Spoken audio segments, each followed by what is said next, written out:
Hello, welcome to Fuzzy Concepts with Steve Rockhausen and myself, Adam McCarthy, and our special guest, an old friend of ours, Elliott Green. Welcome. That's me. Hello. That is you. So how did we first meet? It was in international waters, I'm sure. Yeah. Smuggling operation gone wrong. I told you never to speak about that, Steve. It was what year? It was 2012, was it? 2012, I'd say, yeah. So nearly 10 years ago. I think that was the last time I saw you that year as well, wasn't it? 2012. Probably. Well, you came to visit us, I think, on Halloween. Yeah. Or Halloween party. Yeah. Which I don't remember much of. No, me neither. I seem to remember we had our punch made out of just whatever spirits they had in Aldi on that night. Yeah. I think it was if we'd have set that on fire, I think the whole of Cork would have just gone up. There's a lot of spirits in there. Yeah. I do remember walking around Ballyfihan, the area around the house, in my pajamas because I couldn't sleep because the room was spinning. So I decided the best course of action was to stay in my pajamas and leave the house and walk around at 3 a.m. Didn't you run into someone looking for directions? Oh, I did, and I think I legibly managed to give them directions. What that guy thought, I have no idea. Sure. He's just probably thought I'm just the random weirdo who walks around the place in his pajamas. Every city has one. Every city has one. Yeah. So was it the Queen Mary 2 we met? Yeah, laddie da. Where myself and Steve definitely broke the rules on the 18 to 30 club. Yeah, slightly. Slightly. You were about 35 at the time, Steve, were you? Not quite that yet. I remember we had the table that was our table in the pub as well, didn't we? That was if it was like the couch in Friends in the coffee shop. If there was anyone else at that table, we just linger until they left. Basically, put the pressure on. Yeah. Good no, they were good times, and it was. I think it's the only time I've ever actually been on a ship for longer than a day. Yeah. I know, Steve, you've had lots of experience over the years. Yeah, I've been away for months at a time. Yeah, and I know, Elliott, you were on the Queen Mary 2 a couple of other times, weren't you? Yeah, I've been on it once again, but it wasn't the same. Wasn't the same. There was still beer left at the end, so it's... yeah. They didn't have to change over the beer from one bar to the other because the bar had gone dry. I think all that was left was Boddington's by the end of that trip, which... Yeah. I think I was the only one drinking that at the time. Everyone else was on the Stella. I looked at my my bank balance after we finished that. You get the little statement, and all of it was just in the pub or the nightclub. That was every single spend. Yeah. Well, Adam, that was our problem. Was that one night to open a tab. Yeah. That was the problem when we got our bill at the end, and it said page 1 of 3, and oh dear. I got my money's back within Cunard pens though, just pockets just walking off. Just full of pens falling out. Yeah. So we're going to keep the topic nautical. Yeah. That's how we met Elliott the first time, and we're going to just talk about, and especially it's in the news at the moment. We'll talk about that later. Yeah. And we also have some news. Steve, you have your legendary horoscopes. I do. They're not too bad this week. People have been getting they're not too violent. That they're too on the nose and quite depressing. Few deaths predicted, but... Few deaths. Yeah. But you'd expect that. You'd expect that in these horoscopes, yeah. Yeah. Good news for a few people, though, so, No, that's all right. So, yeah. So we'll start with the news. I'll go through it there. I have very short news now because I didn't want to overdo it. Yeah. But we'll start there. And a Georgia man has accused his former employer of a childish move after he received his final payment of $915 in pennies. Andreas Flatten discovered the haul of 90,000 coins, which were covered in an oily, greasy substance at the bottom of his driveway. On top of the pile was his final payslip, along with an explicit parting message from the car workshop where he worked. Mr. Flatten left his job in November and claims he has encountered difficulty receiving the payment. He now spends his nights gradually cleaning the pennies so he can cash them in, and it took him an hour and a half to make a few hundred of the coins usable. Miles Walker, who owns the workshop, told WGCL TV that he didn't know if he had dropped the pennies outside Mr. Flatten's house or not. He said, "I don't really remember. It doesn't matter. He got paid. That's all that matters." The businessman then called Mr. Flatten a weenie. Olivia Oxley, Mr. Flatten's girlfriend, said she hopes the incident will highlight how people are treated so poorly by their employers. But she is looking on the bright side, saying, "With that many pennies, we're bound to find a few treasures. I've already found one from 1937. So that's one way to get your final payment. Yeah. Did you see the picture? I know. I did. I saw the pictures and I saw the note. I don't want to say the note on the podcast, but yeah, it was like F you, basically. That's all it was, basically. Was the penny from 1937 worth anything, or was it just like it's really old? That's cool. Some of the pennies can be worth good money, actually. I think. Yeah. Two Depends. pennies. Yeah. Wheat No, penny. there is. I think there's some years that are fairly rare, so that they could actually make thousands out of it. But Yeah. I know that in Ireland you don't have to take payment in certain ways.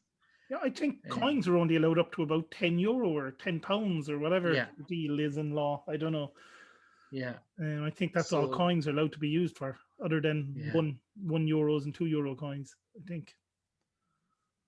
I do like the way the boss called the guy a weenie on the Yeah. news as well. Yeah, and he was paid, and he's no knowledge of whether he was paid that way.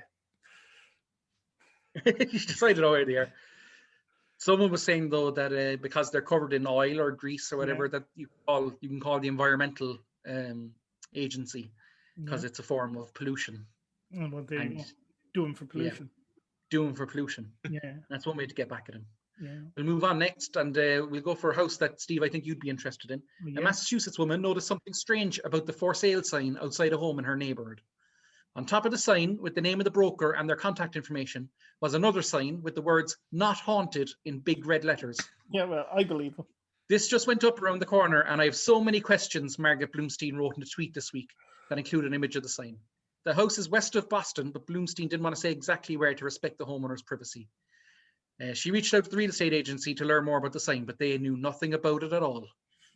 The consensus is that the sign is a prank, maybe played by a ghost with a sense of humor. There you go. Yeah.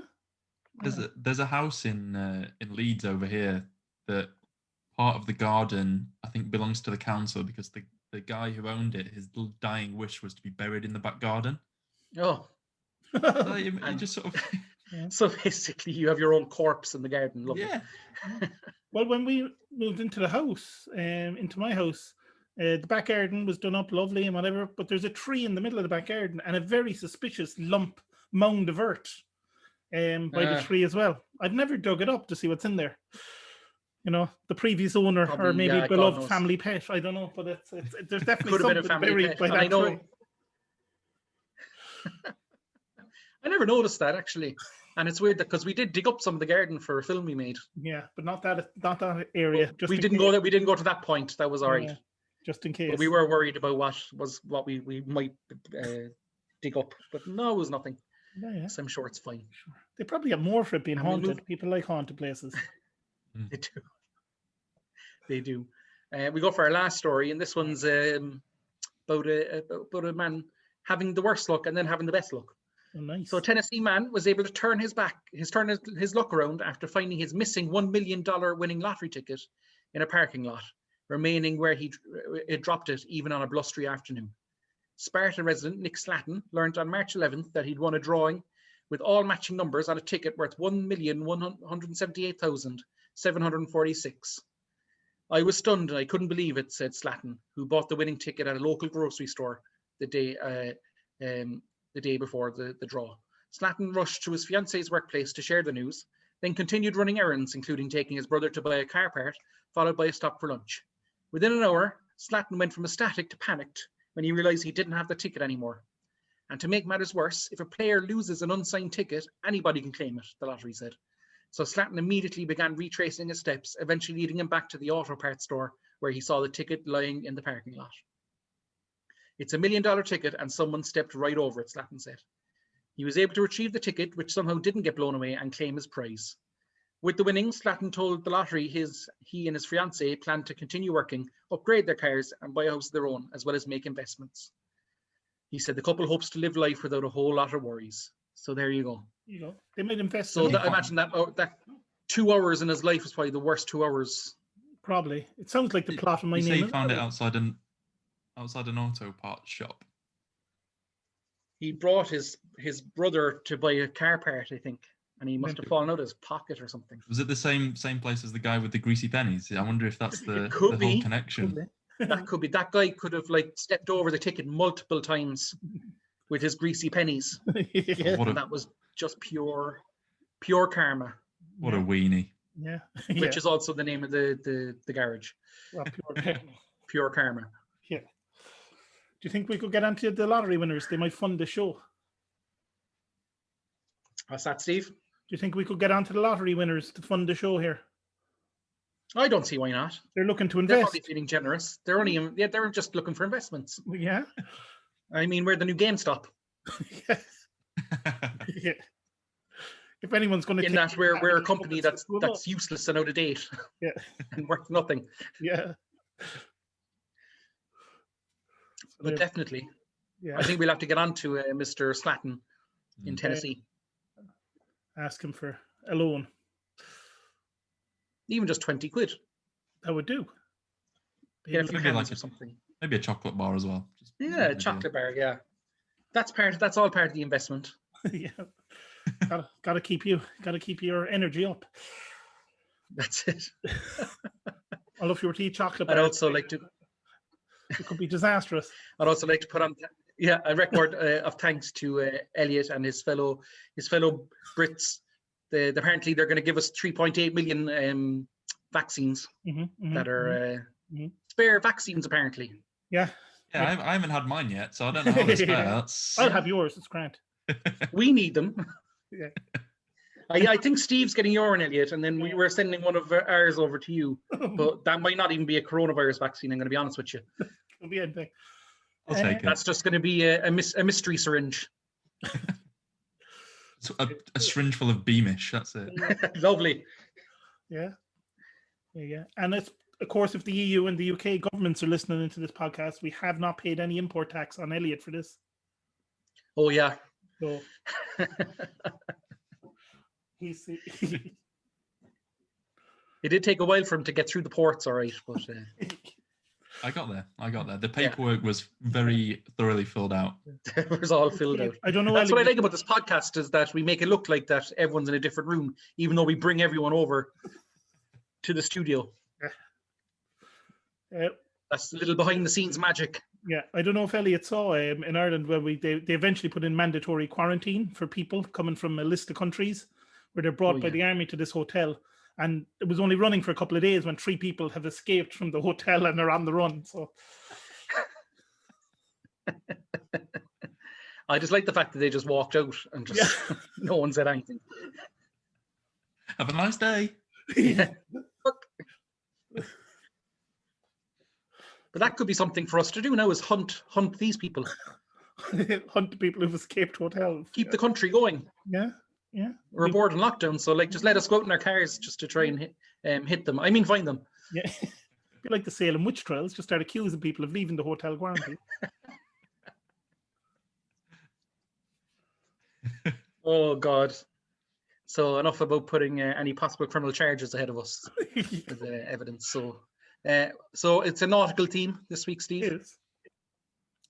I suppose why not? Because of the big news story of the week really was the big ship that decided it was going to block up the Suez Canal for some reason, and is costing hundreds of millions of dollars every day by doing so. I like that it's costing hundreds of millions of dollars, yet they just have one small digger. Yeah, it's not a priority. It's like, okay, yeah, we're going to try our best, but, we're not going to send everyone. We're not mad. Yeah, what's the point? It's like turning up to a house fire with a thimble. Like, you've tried. You have tried. Yeah. I was waiting for a few lads to get out and give it a push. See if we could do it. But no. You see, they drew a big phallus in the sea just before going into the canal. Really? Someone had tracked the route and they drew a phallic shape and then decided to just block up the canal. So they're just dickheads. That's all. Yeah. That guy's having a bad day. And you saw Yeah, the picture exactly. of one of their trucks on the highway in China then as well, Yeah. doing a similar thing a couple of days Oh, they're later. blocking up the highway as well. Up the So highway. Apparently they also have an airline, so let's hope it doesn't come to ease. oh dear, Not good. just lying across a runway somewhere. Yeah, it's Yeah. and especially All the if ships they- having to go around the Cape of Good Hope again now, aren't they? So I think they're having to go the long way around. But it's either that or That's like the good old days. stuck in the heat. Hmm. Suez Canal not being able to move. You've been down the Suez Canal, I assume, Steve. Been around that area, yeah. My brother and my dad were there the last time that they were away, and they have I don't know if it was on the Suez Canal, but it was somewhere around there. I assume it was, where they follow you in boats trying to sell you stuff. So not only do they get you on land, they try to get you on sea as well. They follow you on boats. And they Do they have like a megaphone from their small boat to the ship? Something like that. And they have they see obviously ships have always raise the flag of the country they're in, but they have their flag of their home country always at the back of the ship. So in that case, when my brother and my dad were there, they had the Dutch flag flying at the back. So they follow all the ships and find out what you are. And they're like special price for Holland people and things like that, So for every ship along the way, everyone gets a special price. Yeah, so you can't get away from those people. So you're saying the Suez Canal is exactly like one of those markets in India or Egypt or in the Arab countries. Yeah, just you can't even get away from them in the water. Just throwing stuff at you and trying to haggle. Yeah.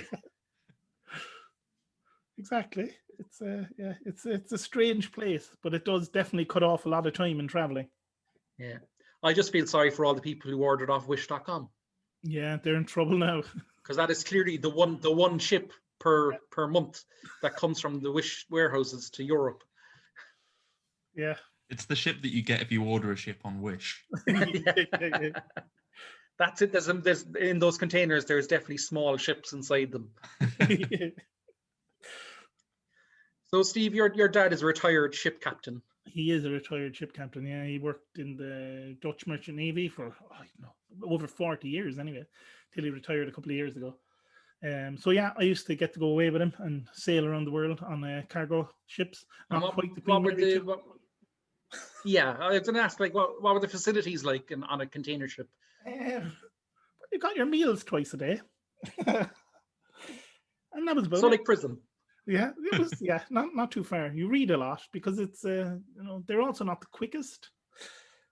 Yeah. It takes about 2 weeks to cross the Atlantic in one of them, and they're the bigger boats as well. Take a bit of time, and it's good adventure though, because you never know where you're going from one place to the next. Generally, you've 2 or 3 ports ahead, but then you could be sent anywhere. So it was always a bit of an adventure. Like, where's like the most bizarre place that your dad has ever gone to that you know of? I don't know about bizarre places. There's like parts of Africa, depending on the year you go there, where you're not allowed off the ship because of fighting on the ground.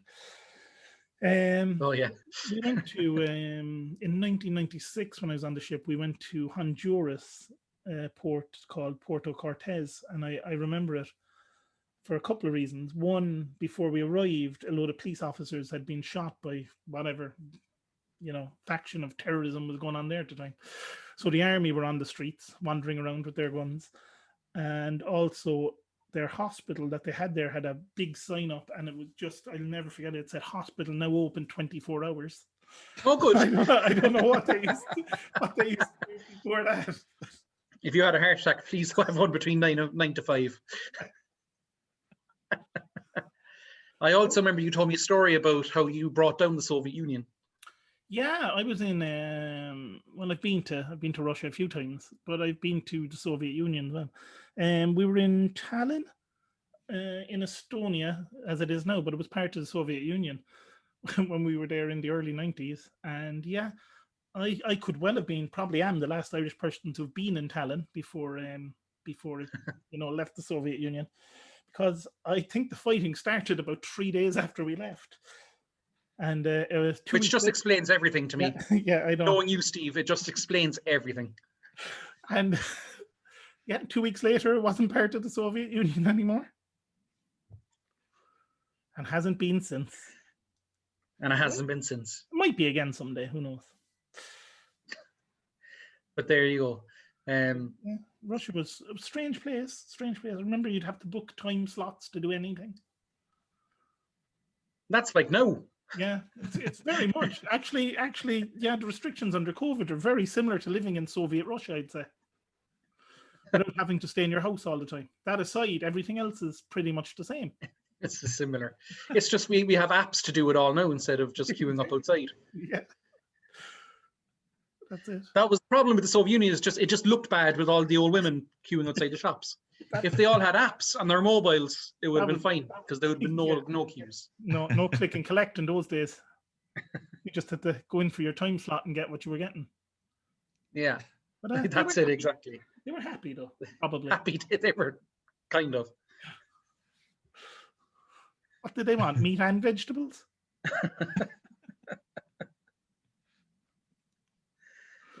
So I did, I've only ever been at sea that one time on Queen Mary 2, and I did find it quite surreal at times. Yeah.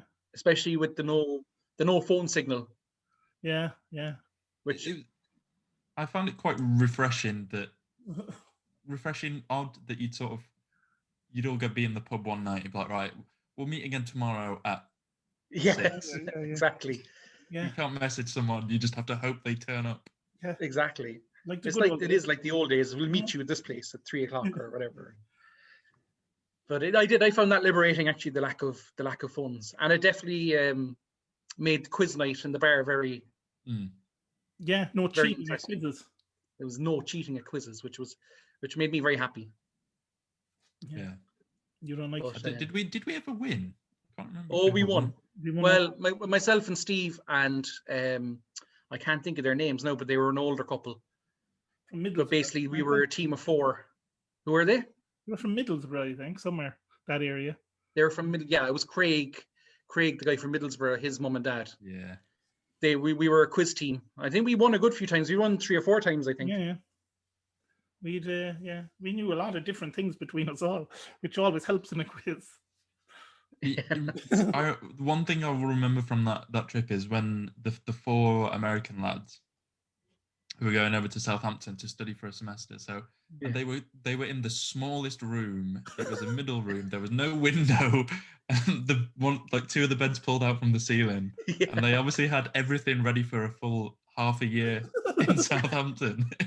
There was no room in there.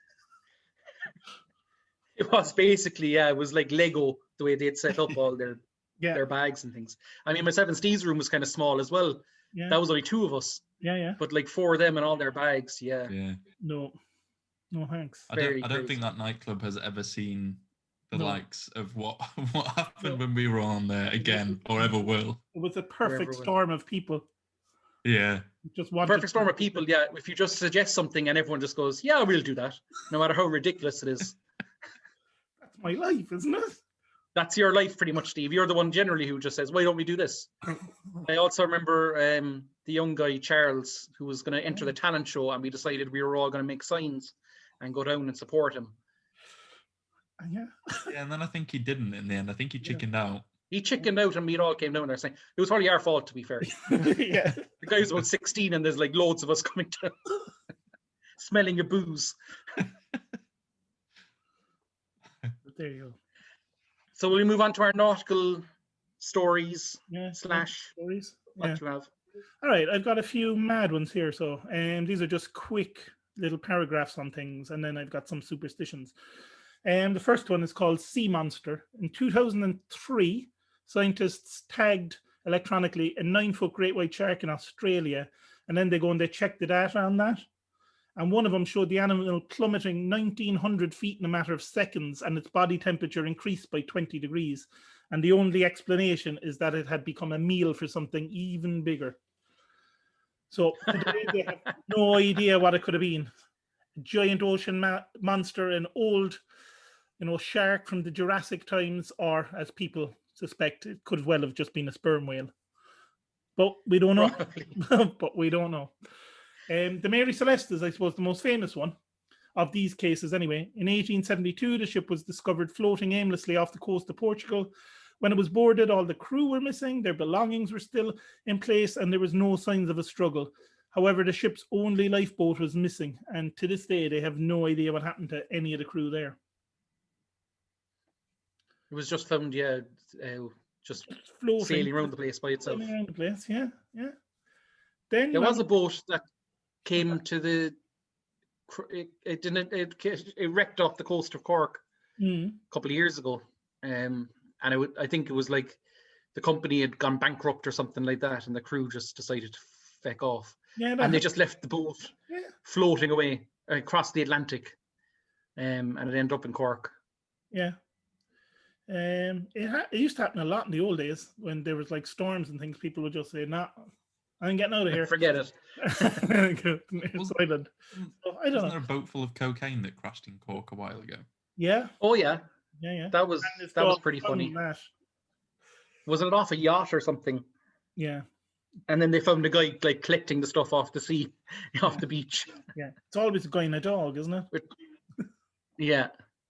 He was just helping. He was just being polite. Yeah. I mean, like, he thought it was just Daz. Yeah. He imported. Trying to stop the sea going all frothy and bubbly. Exactly. Trying to stop pollution. No way he should have been jailed for 20 years. Yeah. Just coincidence he happened to be on the yacht that crashed. And that story famously was used by the young offenders, which is... which shows Cork in a great light, it must be said. It does. Can you understand have you seen it, Elliott? I have, yeah. Can you understand what the guys are saying from your experience with myself and Steve? For the most part, yes. it has helped. Move on. So this one, the Devil's Sea, which is off the coast of Japan in the Pacific. They have their version of the Bermuda Triangle, where legend says underwater dragons drag ships to their doom, and many fishing vessels go missing in the Devil's Sea. Then man-eating seaweed. What's that? Oh yeah. I was going to say the Bermuda Triangle doesn't seem to be as much of a thing anymore. Nah. I remember when I was a kid, you'd read about it and it was like you'd freak yourself out about it. Yeah, I'd say the Bermuda Tourist Board weren't happy with the name.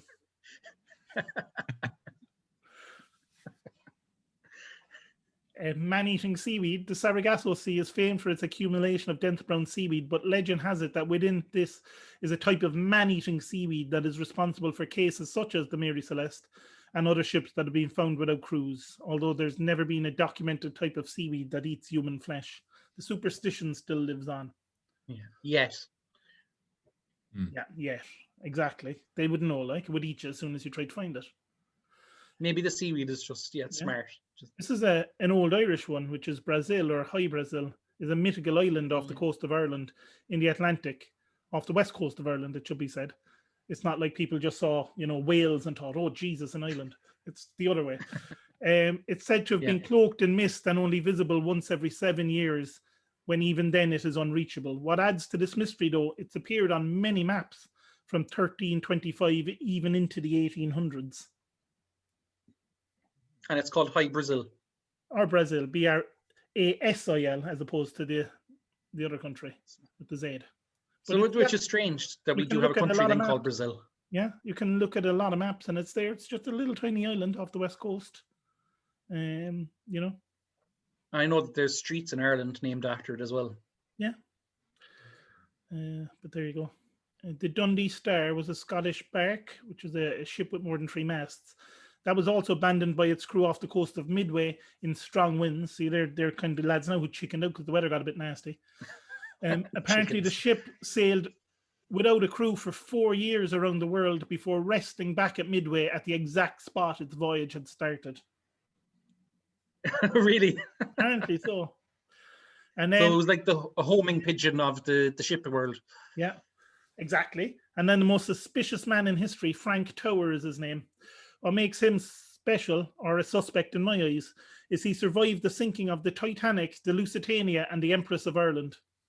Lucky to survive or responsible for their sinkings. I leave it up to you. Yeah, that's hardly bad luck. Yeah. That's not coincidence either. No. Wasn't there a guy in But I Japan? like those. Like he survived the Titanic, Yeah, the Lusitania and the Empress. and so so he survived the Titanic. So he left Ireland because that was the last stop of the Titanic was in Cork. Yeah. Survived that. Then coming off to this on the Lusitania, Probably coming was off the getting that shores of home Cork, a going, couple of years "Jeez, later. it was bad luck last time." Yeah, he was probably getting the Lusitania home a few years later. And then he probably thought, no way, this is going to happen 3 times. There you go. Wasn't there a Japanese guy that was in Hiroshima when the nuclear blast went off and then left there and went to Nagasaki and was there when that went off as well? He went to Nagasaki on business or something. No, he was in Hiroshima on business. Yeah. Got caught up in that. Went home to Nagasaki going, "Jeez, that was tough." Until the air raid sirens went off there as well. But he survived both, I think. Yeah. How bad? Yeah. Good story to tell. Again, probably responsible for the bombings. He was the one holding the big bullseye sign. Yeah. Yeah. It's crazy. Working it from the inside. Yeah, yeah. All right. So I'm going to move along now. As you know, sailors can be a little bit superstitious. So I'm going to go through a few of the ones, not many, I think about 15 quick ones here, of sea superstitions. First off is renaming a boat is a big no-no, considered extremely bad luck to rename a boat. And to be done safely, you must actually have a denaming ceremony and then rechristen the boat again. Well, I didn't know that. Yeah, there you go. Sailors known for having tattoos. There's an old tradition though, probably not done as much anymore, but sailors used to tattoo either pigs or roosters on their feet as they believed this would prevent them from drowning as the animals would take them to shore. I don't think they understand how tattoos work, but you know. No. There seems to be a lot of sailors around these days. Mm-hmm. Judging by how much tattoos I see. Yeah. The next one sounds more like an excuse for the judge.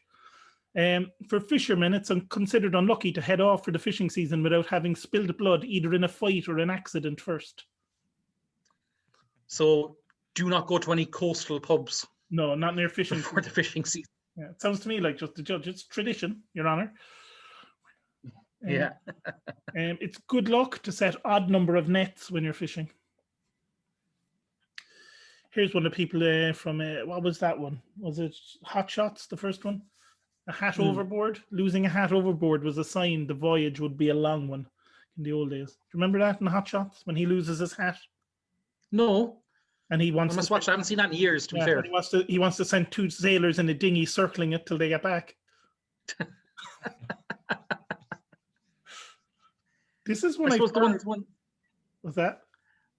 I said that the one remedy for that is just don't wear a hat. Yeah, exactly. Eggshells. This is a really bizarre one. Once cracked, eggshells have to be broken into tiny pieces. The reason for this was to stop witches coming on board. I don't know why. Notorious eggshell stealers. Yeah, yeah. They're mad for eggshells. The witches could come into the bigger pieces of eggshells or something. I don't know. There's a number of days where you should not be sailing if you're on a sailboat because they're considered bad luck. You shouldn't sail on Thursdays because it's Thursday, the god of storms. Friday, because it was the day apparently Jesus was executed. The first Monday in April, the day that Cain killed Abel. The second Monday in August, the day Sodom and Gomorrah was destroyed.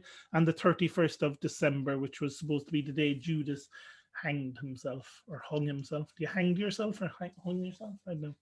Whatever it is. So you're not supposed to sail on those. Whatever Judas did. Whatever he did. Nothing, probably. That just sounds like fellas who want a couple of days off. That's it. That's it. Can't sail on a Thursday. But what happens if you're in the middle of the Atlantic Ocean on a Thursday? Yeah, I know. Just float for a bit or something. We were definitely on the ship on a Thursday. Yeah, yeah. And nothing bad happened. Well, I did do breakdancing and my hip was never the same again. Yeah. Wasn't there a dirty protest as well? Was that on the Thursday? Oh my God, I forgot about that. Yeah. That was the morning we came into port. That's right, yeah. Which I think was your fault, Steve, again, as usual. I told everyone how not to pay, didn't I?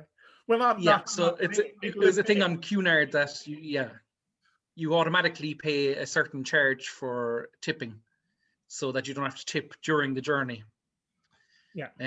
But Steve has, as a man who had been on the Cunard ships a good few times, kind of was wise to this.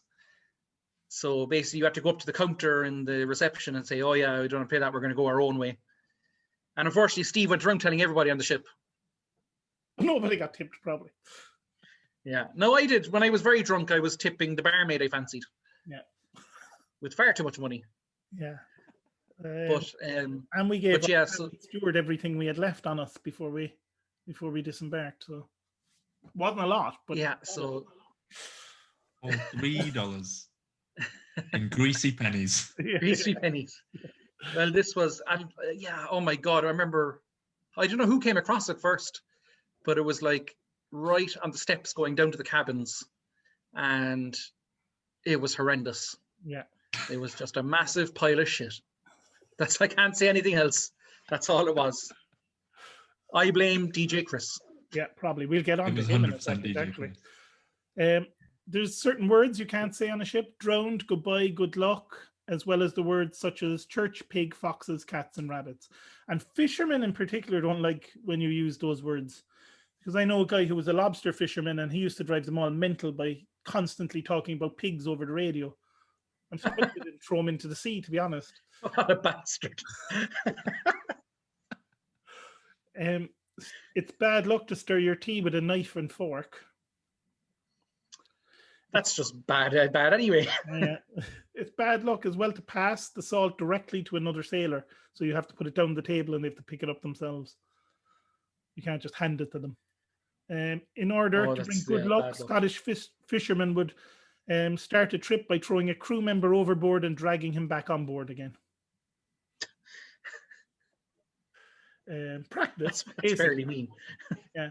Bananas, very unlucky to have bananas on board, as they would cause the ship to be lost. And even some sailors today don't like to sail when their cargo is bananas. Which is a shame, since a lot of bananas are shipped these days. Yeah. Even though it was considered unlucky to have women on board, if there was any, giving birth on a ship was often done on the gun deck, which gave rise to the saying "son of a gun." And despite women being on board considered bad luck, if a male child was on board, it was considered good luck. So I don't know, one cancels out the other or something. I don't know. Is it even it out? Yeah. Does that mean that you bring a pregnant woman on board so you can try and get the good luck? Try and get the good luck. And if a daughter was born, kidnapping heavily pregnant women in Portsmouth and Southampton and places. Maybe the chap who survived the Titanic and the Lusitania, he brought his wife at the time who was pregnant. She gave birth to a girl, and that was it. There you go. That was it. I think you've cracked it, Elliott. Yeah. Much like he cracked the Lusitania. Yeah, yeah. I thought that was the Nazis, or the whatever they were. They're not the Nazis, but just the Germans in the First World War. Yeah. Whistling is considered very bad on board a ship because it's to be considered to be making fun of the wind, which will in turn strike back at you. So there you go. Yeah. So if you're whistling, that's what you're doing. You're making fun of the wind. You're like, I'm noisier than the wind. And take that wind. Yeah, it's also bad luck to kill a seabird because they're considered to be the souls of dead sailors. So killing one is seen as bad luck, but if you do see them, it's considered good luck. So there you go. That's all I have. There's a lot of That's the superstitions. There's lots of them. There's lots of them out there. People can look up their own. I know if the first time you cross the equator, you're supposed to get your head shaved. I don't know if you're supposed to, but they still do it. They still do it, apparently, do they? Yeah. Your first time, not every time. Just the first time. Otherwise, everyone will be bald all the time. All the first time you do it. Well, to be fair, I've never crossed the equator, so yeah. Well, it's supposed to be. It's supposed to be. No, we're Northern Hemisphere guys. Yeah. As opposed to has been down the south. Yeah. Who knows what happened? Did you shave your hair? Did I shave my hair? No, I got away with it. I took the gamble. Oh. I took the risk of upsetting Neptune or Poseidon or whichever one of the two of them it is. But as revenge, then it was your job to get the heavily pregnant woman at the next port, wasn't it? Kidnap him from somewhere down there. Yeah. On the gun deck. On the gun deck, yeah. We didn't have a gun deck, sadly. Oh, don't they have? I suppose they'd have them in container ships Yeah, going past Somalia. yeah. Probably, yeah. You usually have. It must be like Christmas for the Somali pirates because there's loads more ships going down around the Horn of Africa now. I know they probably don't know what to do with themselves. They're picking and choosing. They're like, oh no, I don't like the look of that one. Yeah. Great money too for ex-army officers to go on board protecting ships. So good money in that. And yet there is a lot of what would you say, shady people who would go take the life on the sea to escape, maybe prosecution or their past. One in particular. There's one in particular. Can we talk about it? I just don't see why not. We could change his name for legal reasons. We definitely haven't mentioned his name already, so that's true. What are the odds he's going to listen to this? Plus everything we say. That's true. Yeah, we figured out he allegedly murdered his dad with an iron, and that was the reason he was on the sea. What did he say? Was he talking to you, Elliott? I think it was it? I can't remember. I think he was, and I was sort of, why are you just telling me this? Why have you singled me out for this information? He was scared of irons. It was strange. But you were walking around with an iron around the ship for some reason. Yeah, it was my good luck charm. I'd heard, if you carry an iron with you, then it's a good voyage. An old superstition. Yeah. But yeah. But yeah. So this guy was the DJ. On the ship. Yeah, I'd say he was delighted. Might still be the DJ on the ship. I don't know. I'd say he was delighted to just have a crowd of people. I'd say usually nobody is dancing. I seem to remember he did the DJ. How long? Like the nightclub would stay open until basically they ran out of beer at the bar, I think, or something, wasn't it? Yeah. On the last night, we kept asking him to play songs, and he just refused. He just flat out refused. Like, can you play the song? No. He was just sick of us at that stage. Yeah. To be fair, that was probably the 6th day of. The novelty of going off. Yeah, definitely.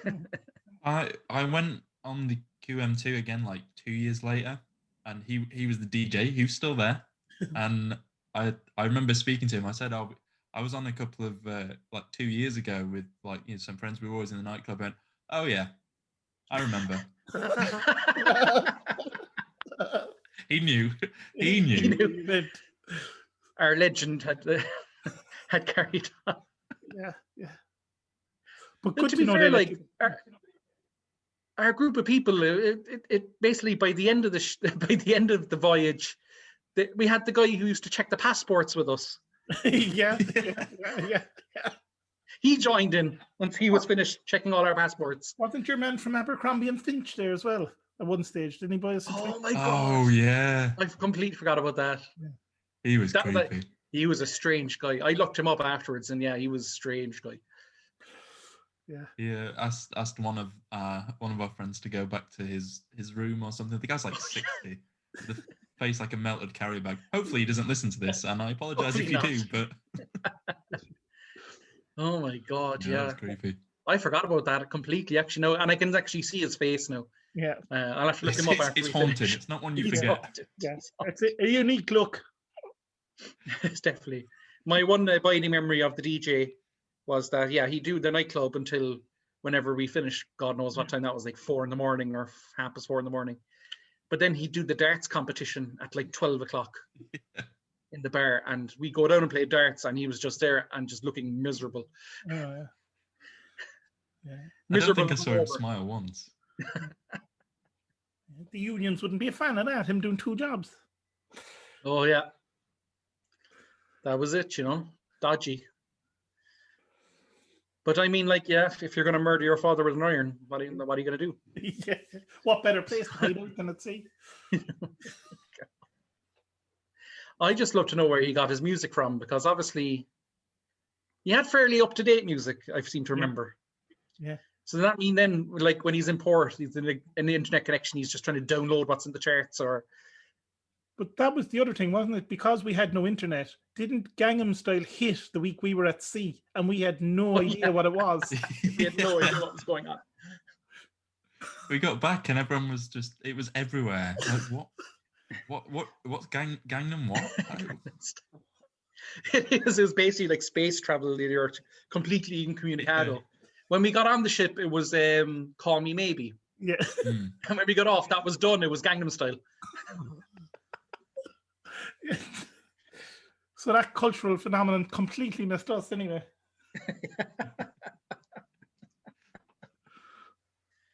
But so yeah, if you've ever planning to murder someone, then we recommend, if you're going on the run, try and get a job DJ on a cruise ship. Yeah. Because he's still at large. He's still at large. There's a red notice from Interpol, but they can't get near him. But they can't find him. International waters. International waters. He'll forever live out his days. Yeah. The only 86-year-old DJ on a cruise ship. But you'll know why.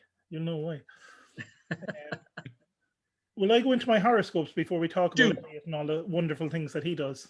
Yeah. We will do that there. So if I can get them up. Yeah, they're not too bad this week. I mean, depending what star sign you are, I suppose. What star sign are you, Elliott, out of curiosity? I'm Capricorn, so I'm hoping there's no death this week. Oh, you're the same as Adam. Well, that never bodes well. But anyway, we start off as we always do in March with Aries. In a boost to your finances, you receive a birthday card with coins taped to the inside this week. Handy. Greasy coins? It could well be. A wheelbarrow full? Yeah. Taurus, they say a friend will bail you out, a good friend will share your cell. Seems your good friend is happy enough to shank you with a sharpened spoon, though. There you go. Gemini, you have always loved cartoons, so I'm sure you would have enjoyed knowing you will be killed by a falling anvil. Cancer, life is always a bumpy road. Eventually you learn how to drive it. However, still seems you have no idea how to use your indicators, you selfish moron. Anyway, Leo, you've recently been spending less time thinking about your future, and given what's about to happen, this seems kind of appropriate. Doesn't bode well for you there if you're Leo, I'd say. Virgo, you can't help but think your kids are simply not as good as the others in the neighborhood, but when you get things secondhand, they're often not as good.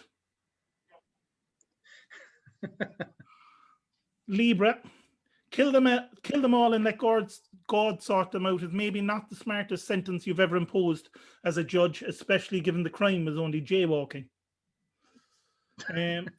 Scorpio, your death will come as a complete shock to you this week, but given your religion, that shock is nothing compared to what you experience after you die. Sagittarius, they say laughter is the best medicine, but as a doctor, you should probably start prescribing people medicine instead of telling them to laugh more.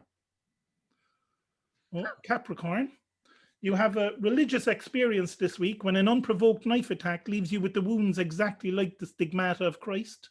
Well, there you go. Something for you both to look forward to. There we go. We'll be walking. Oh. Yeah, can't wait. It'll be a crazy week for you. This is Aquarius. It'll be a crazy week for you, but one day you'll look back at it all and laugh. You horrible, inhuman bastard.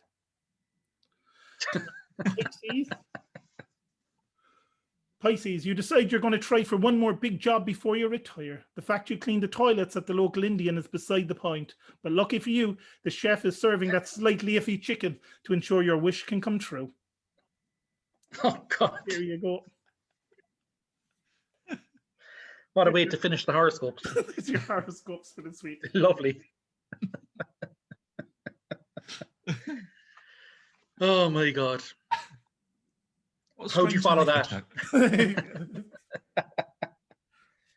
So, Elliott, thanks a million for joining us. Yeah. Thanks for having me. We're delighted to have you on. Yeah. Yeah. I was going to say, we always, it's been a long time now since we've seen each other. So, yeah, you came over to our house for Halloween that time. Again, that was kind of mental that a lot of people from the ship decided to come to Cork, which was great. It was really good. I seem to remember us playing beer pong with the punch, which was never a good idea. Oh, it was downhill from there. It was very much downhill. I still remember getting the plane, and it was one of the little twin prop Aer Lingus planes, and because I'm a tall man, my head was like this against the window. Like, if this plane goes down, I'm the first to go. I seem to remember the weather wasn't great either. It was fairly windy that time coming in. Yeah, they decided to. There was a story from as well for that when you're on about planes. They decided for some reason to build Cork Airport in the windiest part of Cork. Yeah, the windiest part by far, on top of a hill. Yeah, that's a good spot for an airport. That's just Irish planning for you. But I remember from that. So the 4 American guys that we talked about, 3 of them came over to us, I think, didn't they? Yeah. And I remember we were in a bar. They came earlier in the day. They got the ferry, I think. So we decided to go over to a bar and we were playing pool there. And I don't know, Steve, did you go meet Elliott? I met Elliott, and someone else has come with Elliott. I can't remember. Oh, Alex, I think. Alex in the airport. Yeah. And what happened? Well, we were in that time was very scary, actually. Scared you. We were playing pool, and in this bar, there's also karaoke pods, and there was a hen party in one of the karaoke pods. So myself and 2 of the American guys were just playing pool, and one of the women came out from the karaoke pod and decided that she was going to drag the 2 American guys into the karaoke pod and strip both the lads, trying to strip them, and basically I think they violated them pretty much. What a welcome to Cork. I'm sure they appreciate it. It's memories. I don't know. When they came out, they seemed pretty. It seemed like something had changed in them. They had that kind of faraway stare in their eyes. They saw the world differently from that day on. Definitely. So, there was like about 15 women in this thing, and the lads were just dragged in. I think they were saved by the staff of the bar. Yeah, poor guys. Poor guys. But Elliott, you're no stranger to podcasts yourself. You have a couple, do you? I do, yeah. It just gives me something to do. So yeah. I do one. I have one with my improv comedy troupe, which is called The Antics Rambles. If anybody's interested, where we will literally just press record and just talk nonsense, really, see what happens. Right. Myself and Steve can't do that because there's too many court cases. Yeah, we just get way too libelous immediately. I mean, we were once banned in Turkey for some reason. We were banned in Turkey at some stage. What did we ever do to them? Yeah,